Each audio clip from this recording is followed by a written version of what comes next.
তো হ্যালো বন্ধুরা, কেমন আছো সবাই? আশা করছি অনেক অনেক ভালো আছো, আমিও ভালো আছি। তো এটা হচ্ছে আমার 4 নম্বর ব্লগ, আর এখন আমি যাচ্ছি মাঠে কিছু শাক সবজি তুলতে আর কি। চলো, মজা হবে খুব। আর আজকে রোদের তেজও আলাদা ভাই, সেই লেভেলের গরম আজকেও। এই দেখো আমার বাড়ির আশেপাশে ট্রান্সমিটার, রাতে কারেন্ট চলে গেছিলো, সারা রাত কারেন্ট ছিল না, ফোনে চার্জও ছিল না। চলো যাওয়া যাক।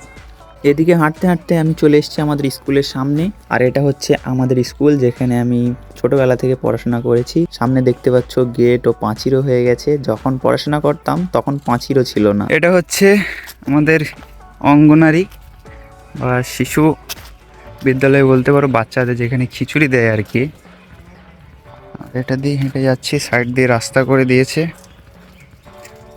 আর এটা হচ্ছে প্রাইমারি স্কুল। চলো আগে গিয়ে ভালোভাবে দেখানো যাক মাঠটা।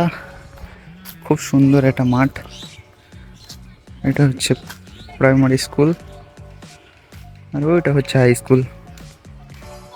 দেখতে দেখতে মাঠে চলে আসলাম। আর এই মাঠটা হচ্ছে আমাদের প্রাইমারি স্কুলের ঠিক পিছনের দিকের মাঠ। আর এই গাছে দেখো কতগুলো আম, তাও আম অনেকটাই পড়ে গেছে, কিছুদিন আগে ঝড় হলো, বেশ ভালোই আম পড়ে গেছে। আর মাঠে রোদ দেখতে পাচ্ছ, ভীষণ রোদের তাপ।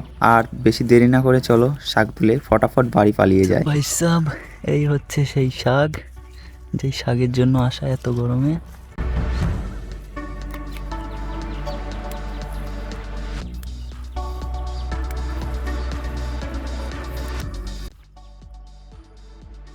সাব, এই পার্টগুলো সব থেকে বড় বড় হয়ে গেছে, দেখতে পাচ্ছ, ফুল বড় বড় হয়ে গেছে। আর এটা ছোট পাটের জমি, এখানে অনেক শাক আছে, অনেক লাল শাক। আমি নিরাচ্ছি এখন।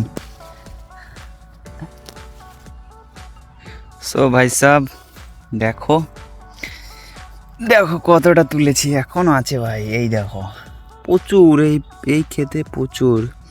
সো ক্ষেত মালিককে বলছি, জমি মালিককে বলছি, কিছু মনে করবেন না, কিছু মনে করবেন না। আপনাদের ভয় থেকে আমি এতটা শাক নিয়েছি বা তুলছি আর কি। একদিক দিয়ে আপনাদেরও ভালো হচ্ছে, জমিটা হালকা পরিষ্কার হচ্ছে। সো চলো এখনো তোলা যাক, দারুণ লাগছে, দারুণ। ভাই সাব, এখন অর্ধেক ঝোলা হলো, এই যা হয়েছে এতেই অনেক। চলো বাড়ি যাওয়া যাক। রিয়া যখন ফোন করে ডাকছে, কি বলছে দেখি, চলো যাওয়া যাক।